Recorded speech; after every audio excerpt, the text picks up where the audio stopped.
வணக்கம் நண்பர்களே. நம்ம இப்ப என்ன பார்க்க போறோம்னா, டிஎன்பிசில ரீசென்ட்டா கேட்ட டெக்னிக்கல் எக்ஸாமோட கொஸ்டினோட பார்ட் 2 தான் பார்க்க போறோம். இதுக்கு முன்னாடி நம்ம 185 வரைக்கும் பார்த்தோம். இப்ப 186வது கொஸ்டின் பார்க்க போறோம். பார்க்கறதுக்கு முன்னாடி ஒரு லைக்கும், ஒரு சப்ஸ்கிரைபும் போட்டீங்கன்னா, அடுத்த வீடியோ போடுறதுக்கு ஒரு ஹெல்ப்ஃபுல்லா இருக்கும். இப்போ 186வது கொஸ்டின் பார்ப்போம். ஒருவர் ரூபீஸ் 25,000 மதிப்புள்ள துணி துவைக்கும் இயந்திரத்தை வாங்குகிறார். அவர் முதலில் 5,000 செலுத்தி பின்னர் மீதமுள்ள தொகையினை 15% தனி வட்டி வீதத்தில் 11 மாதங்கள் கழித்து செலுத்துகிறார் எனில் அவர் அந்த இயந்திரத்திற்காக செலுத்திய மொத்த தொகை எவ்வளவு என கொடுத்துருக்காங்க கொஸ்டின்ல. ஓகேங்களா? இப்போ கொஸ்டின் என்ன சொல்லியிருக்காங்கன்னா, ஃபர்ஸ்டே அவன் வந்து 5,000 ரூபாய் குடுத்துட்டான். மீதி 20,000த்துக்கு 11 மாசத்துக்கு 5% தனி வட்டி எவ்வளோன்னு நம்ம கண்டுபிடிச்சா போதும். இப்போ 20,000 இன்ட்டு 15% இன்ட்டு 11/12 ஏன்னா 1 இயர்க்குனா தான் நம்ம 1 போட முடியும். மந்த்ன்னு கொடுக்கும்போது 9/12ன்னு போடலாம். அப்படின்னா 9/12ன்னு அந்த மாதிரி டிஃபரன்ஷியல்ல பைல தான் போட்டு எழுத முடியுமே தவிர, நம்ம டைரக்ட்டா 11 மந்த்ன்னு போட முடியாது. ஸோ கீழ 100. ஸோ இப்போ நம்ம சிம்பிள் இன்ட்ரெஸ்ட் மட்டும் கண்டுபிடிக்கலாம். 2 0க்கு 2 0 அடிச்சீங்கன்னா 200. இப்போ 12, 15 நாமும் 12, ஐமும் 5, ஓர் நாங்கு, ஐநாங்கு 20. So 50 into 5 into 11. 500 sorry 250 into 11. இத நீங்க போடணும்னா 2775 அப்படின்னு கிடைக்கும். இப்போ நம்ம இதோட நம்ம வந்து 25,000 கூட்டுனீங்களா, அதான் ஆன்சர். ஸோ இதோட ஆன்சர் வந்து நம்மளுக்கு வந்து அதாவது சி 27,750. அதாவது 250 இன்ட்டு 11 நீங்க பெருக்குனீங்களா, எது ஆன்சர் வருதோ அதான் ஆன்சர். டைம் உங்களுக்கு பெருக்குங்க 250 052. ஸோ 0572. இதோட 25 + 2750. இப்போ இதை நம்ம கூட்டினீங்கன்னா 27,750. அப்போ ஆன்சர் வந்து சி தான் நம்மளுக்கு ஆன்சர். இப்போ 187வது கொஸ்டினை பார்ப்போம்.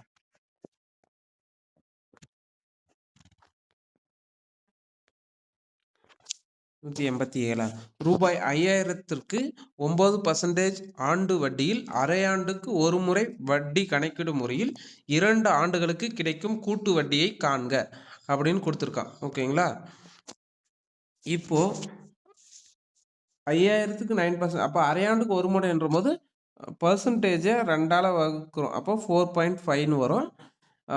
அடுத்த 2 இயர்ஸை, அதாவது நான் அரையாண்டுக்குன்ற போது 4 வருஷம். இப்போ இதுக்கு ஒரு ஷார்ட்கட் கூட்டு வட்டியில், அதாவது 11 ஸ்கொயர் எவ்வளோ வரும்? 121 வருங்களா? அடுத்தது 11 கியூப் வந்து 1331 வரும். ஓகேங்களா? அப்புறம் 11 கியூப் வந்து 1461. இப்போ நம்மளுக்கு வந்து இந்த 1 ஃபர்ஸ்ட்ல இருக்கிற ஃப்ரண்ட்ல இருக்கிற 1 மட்டும் நம்ம அடிச்சிட்டிங்களா? இதுதான் ஷார்ட்கட்டு. அதாவது 2க்கு 21, 3 வருஷத்துக்கு 331, 4 வருஷத்துக்கு 4641. இதை வச்சு தான் நம்ம கால்குலேட் பண்ண போறோம். இந்த ஷார்ட்கட்டை மட்டும் ஞாபகம் வச்சுக்கோங்க. 21 331 4641. அதாவது 11 ஸ்கொயரோட மதிப்பு தான் இது. இப்போ நம்ம கொஸ்டினுக்கான ஆன்சரை கண்டுபிடிப்போம். 5,000 எடுத்துக்குவோம். 5,000த்துக்கு 4.5% எவ்வளோ பண்ணா 1% 50னா 4% 200, 5% 250. அப்போ 225 தான் நம்மளுக்கு வந்து 4.5%. ஓகேங்களா? அதே இப்போ நம்ம 5,000த்துக்கே திருப்பணும் 4.5% கண்டுபிடிக்க கூடாது. 225க்கு 4.5 கண்டுபிடிச்சிங்களா கரெக்டா இருக்கும். இப்போ 1 பாயிண்ட் வந்து 2 வரும். அப்போ 10.125 வரும். ஓகேங்களா? நீங்க கால்குலேட்டர் வச்சு போட்டு பார்த்தாலும் சரி, இல்லை நீங்களே சால்வ் பண்ணாலும் சரி, ஆனால் 10 பாயிண்ட்ல வரும். அதாவது 4.5% வந்து 225ல 10 பாயிண்ட் வருது. ஸோ அடுத்ததா இதுக்கு இப்போ 10.125க்கு நாம வந்து 4.5% கண்டுபிடிக்கிறோம். அப்போ 0.10 சம்திங் அதுக்கு மேல சாரி 140ன்னு வரும். 140 சம்திங் வரும். ஓகேங்களா? இதுக்கு மேல போனா இன்னும் 0.0ன்னு எல்லாம் வரும். அதனால நம்ம இதுல 3லயே படிச்சோம். இப்போ நம்ம இதுல ஷார்ட்கட் யூஸ் பண்ண போறோம். இங்க 4, இங்க 6, இங்க 4. இப்போ நான் 225 4 டைம் பெருக்குனீங்கன்னா 900 கிடைக்கும். ஓகேங்களா?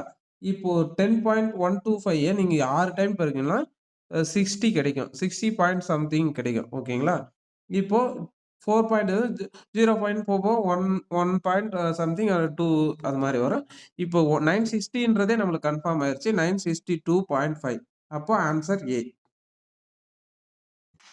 கூட்டு வட்டியை பொறுத்தளவுக்கு அந்த ஷார்ட்கட் முக்கியம். அதாவது 11 ஸ்கொயர் 11 கியூப் 11 4 இயர்ஸுக்குன்னா 11 கியூபு 2 வருஷத்துக்குன்னா அது 3 வருஷத்துக்குன்னா 11 கியூபு 2 வருஷத்துக்குன்னா 11 ஸ்கொயர். அதில் ஃப்ரண்ட்டில் இருக்கிற ஒன்றை மட்டும் நீங்கள் கழிச்சிட்டிங்கன்னா 21331 4641 இதை வச்சு நம்ம கால்குலேஷன் பண்ணலாம். அதாவது டோட்டல் வேல்யூலேருந்து ஃபஸ்ட் டைம் ஒன்று கிடைக்கிறோம், அதுலேருந்து அப்படியே கழிச்சிட்டு வரங்களே தவிர டோட்டல் வேல்யூவே திரும்ப திரும்ப எடுக்க தேவையில்ல. இதுதான் கூட்டு வட்டிக்கான ஷார்ட்கட். ஓகேங்களா? அடுத்த கொஸ்டின் போவோம்.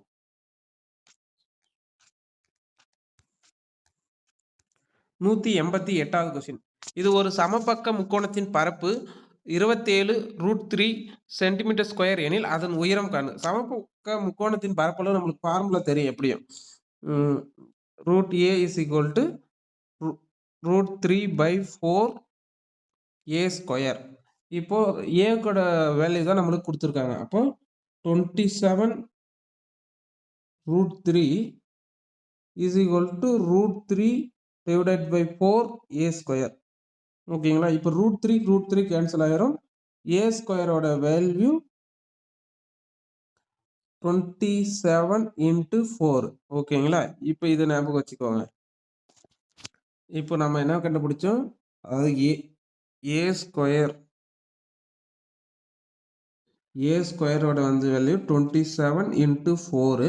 நம்மளுக்கு ஏவோட வேல்யூ கேட்டாங்கன்னா 27க்கு நம்ம என்ன எழுதணும்னா ஏவோட வேல்யூ ரூட் எடுக்குவீங்களா? ரூட் எடுக்கும்போது 9 into 3 into 4 ரூட். ஓகேங்களா? இப்போ 9க்கு ரூட் எடுத்தீங்கன்னா 3, 4க்கு ரூட் எடுத்தீங்கன்னா 2, அப்போ அடுத்தது அப்படியே இருக்கும் √3. √3க்கு நம்மளுக்கு ரூட் எடுக்க முடியாது. ஸோ ஏவோட வேல்யூ 6√3. ஓகேங்களா? இப்போ நம்ம அச்சோட உயரத்துக்கு formula h is equal to √3 divided by 2a. ஏவோட வேல்யூ தான் நம்மளுக்கு 6√3 வருமா? அப்போ 2க்கும் 6 அடிச்சா 3 வரும். √3 பெருக்குனீங்களா 3. அப்போ 3 into 3 h is equal to 9. அப்போ ஆன்சர்ஸ் வந்து சி. இப்போ இந்த கொஸ்டின் 188வது கொஸ்டினை பொறுத்தளவுக்கு நம்மளுக்கு 2 ஃபார்முலா ஞாபகம் இருக்குன்னா முக்கோணத்தின் பரப்புல சமபக்க முக்கோணத்தின் பரப்பு வந்து √3/4 a ஸ்கொயரு. உயரத்துக்கு h is equal to √3/2 a. இதை வச்சு நம்ம நம்மளுக்கு ஃப்ரண்ட்ல ஃபர்ஸ்ட் ஃபார்முலா ஞாபகம், 2வது ஃபார்முலா உயரத்துக்கும் கொஞ்சம் டவுட்டா இருக்கும். ஸோ அது மட்டும் 2 ஃபார்முலா ஞாபகம் வச்சுக்கோங்க. அடுத்த கொஸ்டின் 189வது கொஸ்டின் போவோம். 189வது கொஸ்டின். இப்போ இதுல வந்து என்ன கேட்டிருக்காங்கன்னா 35 கொஸ்டின் பேப்பர் படிப்போம். கொஸ்டின் வந்து 35 x⁵ y⁵ z⁴, 49 x² yz³ மற்றும் 14x y² z² மீ பெரு பொது வகுத்தி. மீ பெரு மீ சிறுகுன்னு ஒரு சிலருக்கு கன்ஃபியூஷன் ஆகும். உங்களுக்கு கன்ஃபியூஷன் என்னன்னா டைரக்டா இங்கிலீஷ் போங்க. இங்கிலீஷ்ல பாருங்க HCF LCM இது எல்லாருக்குமே புரியும். இப்போ HCF வந்துன்றது ஹையஸ்ட்னாவே அதுக்கு ஆப்போசிட் கம்மியா லோவஸ்ட்ல இருக்கணும். அப்போ ஃபர்ஸ்ட் நம்பரை பாருங்க. 35 49 14. இப்போ இதுல பாத்தீங்கன்னா 7ன்றது காமனா இருக்கு. ஆப்ஷன்லயும் பாருங்க 7க்கு மேல அதிகமா இல்ல. ஸோ 7 தான் கன்ஃபார்ம் பண்ணிக்கோங்க. ஓகேங்களா? அடுத்தது ஹையஸ்ட்னா அதுக்கு ஆப்போசிட் லோவஸ்ட் தானே எடுக்கணும். அப்போ இதுக்கு லோவஸ்ட் பாத்தீங்கன்னா எக்ஸ். அப்புறம் ஒய்ல பாத்தீங்கன்னா லோவஸ்ட் ஒய். அப்போ இசட்ல மட்டும் z². இதை மட்டும் கொஞ்சம் கன்ஃபார்ம் பண்ணிக்கணும். ஏன்னா இசட் கொடுத்துருக்காங்க பாருங்க எக்ஸ் ஒய் ஜெட்னு. ஸோ அது மட்டும் கன்ஃபார்மா கொஞ்சம் கேர்லெஸ் மிஸ்டேக் பண்ணாம 7x y z². அப்போ நம்மளுக்கு ஆப்ஷன் சி. HCFல இந்த மாதிரி ஈஸியா கேட்டா நம்ம போட்டுடலாம். ஆனா இதுலயும் ஒரு சில டைம்ல என்ன அப்படின்னா அந்த ஒய் ஸ்கொயர் பாக்குறதுல கொஞ்சம் மாத்தி கொடுத்து கேர்லெஸ் மிஸ்டேக் பண்ணிடுவோம். அதை மட்டும் கொஞ்சம் கன்ஃபார்ம் பண்ணிக்கோங்க. இப்போ அடுத்த கொஸ்டின் போகணும். 190வது கொஸ்டின்.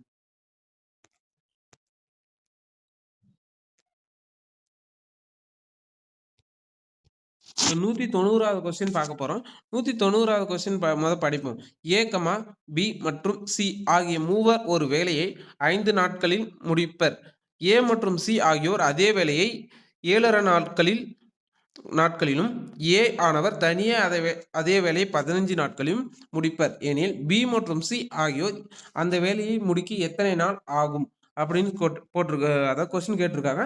நாம் கண்டுபிடிப்போம். இப்போ ஏபிசி ஓகேங்களா, ஏபிசி எவ்வளோ 5 நாள் ஓகேங்களா. அடுத்தது ஏ மற்றும் சி, ஏ மற்றும் சி 7.5 நாள், 7.5 நாளை நம்ம 15/2ன்னு எடுத்துக்குவோம். அது கொஞ்சம் ஈஸியாக இருக்கும் எடுக்க. அடுத்ததாக நமக்கு கொஸ்டின் வந்து ஏ மட்டும் தனியாக ஓகேங்களா, ஏ மட்டும் 5 நாளில் முடிக்கிறாரு ஓகேவா. இப்போ பி மட்டும் சி, இப்போ நம்மளுக்கு சியை கண்டுபிடிக்கணும்னா ஏசியிலேருந்து ஏவை கழிச்சாவே கன்ஃபார்மாக நம்மளுக்கு வந்து சி கிடைச்சிரும். அப்போ ஏவில் சியும் கழிப்போம். 2/15, அதாவது எப்படியும் ஒர்க்குனாவே நம்ம ஒரு வேல்யூவே தலைகீழா போடுவோம். ஆனா இங்க 15/2 அது தலைகீழா போனா 2/15. அப்போ 2/15 மைனஸ் 1/15. அப்போ நம்மளுக்கு கன்ஃபார்மா சியோட வேல்யூ என்னது 1/15. ஓகே, கீழே இருக்கிறது பகுதி வந்து சேமா இருக்கும்போது டேரக்டா கழிச்சிங்களா 1/15. அப்போ சியோட வேல்யூ நம்மளுக்கு கிடைச்சிருச்சு. அடுத்ததான் நம்ம கண்டுபிடிக்க வேண்டியது பியோட வேல்யூ. அதை கண்டுபிடிச்சிங்கன்னா பியும் சியும் ஆட் பண்ணி போட்டுடலாம். வேல்யூ இப்போ நம்மளுக்கு பியோட வேல்யூ கண்டுபிடிப்போம். பியோட வேல்யூ கண்டுபிடிக்கணும்னா ஏபிசி என்ன போட்டு வரணும் 5, ஏசி வந்து 15/2, ஏ வந்து 15, அப்போ சியோட வேல்யூ 15. நம்மளுக்கு இப்போ கண்டுபிடிக்க வேண்டியது பியோட வேல்யூ. இப்போ சியை அதாவது ஏபிசியில் ஏவும் சியும் கழிப்போம். இப்போ 1/5ல 2/15 கழிச்சிங்களா இங்க 3 டிமாண்ட் பகுதி ஒரே சேமா பண்றோமோ 3. அப்போ பியோட வேல்யூ நம்மளுக்கு 1/15 தான் கிடைக்குது ஓகேங்களா. இப்போ பியும் சியும் கூட்டினீங்களா என்ன கிடைக்குன்னா 2/15. அப்போ 7.5 நாள். அப்போ ஆன்சர் பி. கொஸ்டினை புரிஞ்ச அளவுக்கு நம்ம கொஞ்சம் ஷார்ட்டா எழுதி வச்சுக்கிறீங்களா. இப்போ நான் இந்த கார்னர்ல எழுதியிருக்கேன் பார்த்தீங்களா, ஏபிசி, ஏசி, ஏபிசி, ஏசி, அது மாதிரி நீங்கள் ஃபர்ஸ்ட் எழுதி வச்சுக்கிங்கன்னா கொஞ்சம் ஈஸியாக ஷார்ட்கட்டாக டக்குன்னு போட்டுடலாம். டைமிங்கும் உனக்கு ஈஸியாக இருக்கும். அடுத்த கொஸ்டின் நம்ம போவோம். இப்போ 191வது கொஸ்டின் போவோம். இப்போ 191வது question, x minus y is to x plus y equal to 5:11. Then x4 plus y4 is to x4 minus y4. இதுக்கு வந்து மேக்ஸிமம் 2 ஃபார்முலா தான் தேவைப்படுது. பட் ஆனால் இது கொஞ்சம் எக்ஸ் ஒய்யோட வேல்யூ மட்டும் நம்ம கண்டுபிடிக்குவோம் ஃபஸ்ட்டு. அதில் வச்சு நீங்களே சப்ஸ்டியூட் பண்ணிக்கோங்க. நான் எக்ஸ் ஒய்யோட வேல்யூ மட்டும் கண்டுபிடிக்கிறேன்.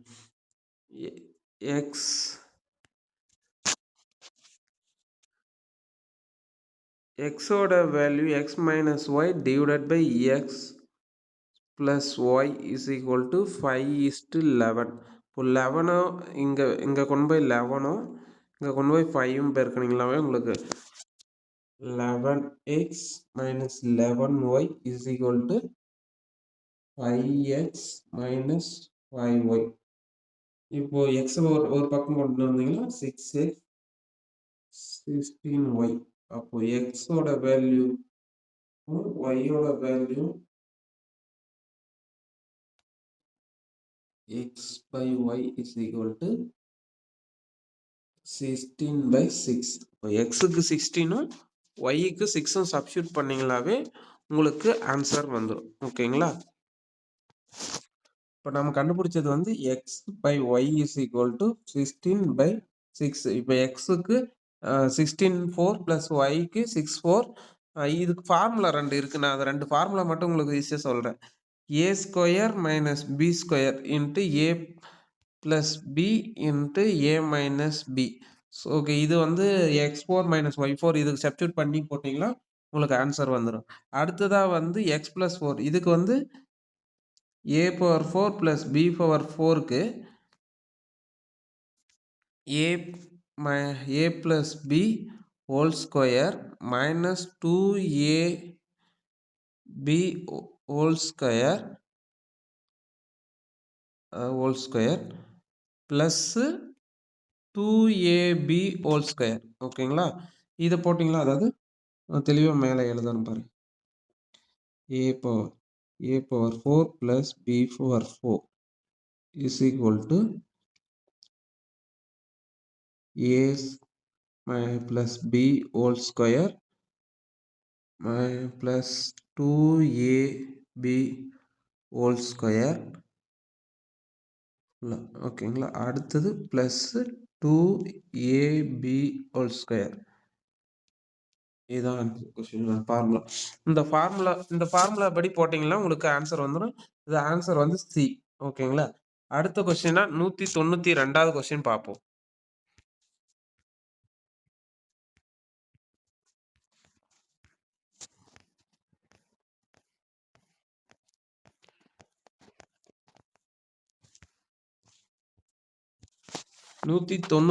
கொஸ்டின். ஒரு கூட்டுத்தொடர் வரிசையின் 6வது மற்றும் 8வது உறுப்புகளின் விகிதம் 7:9 எனில் அத்தொடரின் 9வது மற்றும் 13வது உறுப்புகளின் விகிதம் காண்க அப்படின்னு கொடுத்துருக்காங்க. இப்போ இதுக்கு கூட்டுத்தொடர்னாவே நம்மளுக்கு ஒரு ஃபார்முலா தெரிஞ்சிருக்கணும். Tn is equal to a plus n minus 1 into d. இதை வந்து சப்ஸ்டியூட் பண்ணீங்களா உங்களுக்கு ஆன்சர் ஈஸியா இருக்கும். பாருங்களேன், 6வது உறுப்பு n-க்கு 6 கொடுத்தீங்கன்னா a plus 5d a plus 7d. ஓகேங்களா? இதுக்கு 7:9 கொஸ்டின்ல இருக்கிறது தான். 6வது மற்றும் 8வது உறுப்புகளின் விகிதம் கொடுத்துருக்காங்க. ஸோ இதை நம்ம சப்ஸ்டியூட் பண்ணீங்கன்னா 9a plus 45d is equal to 7a plus 49d. ஓகேங்களா? இப்போ இது ஒரே சைடு கொண்டு வரும்போது 2a is equal to 4d. அப்போ a is equal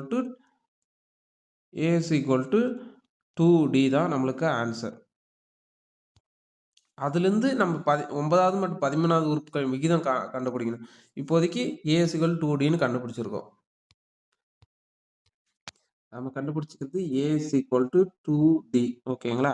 இப்போ 9வது a plus 8d divided by a plus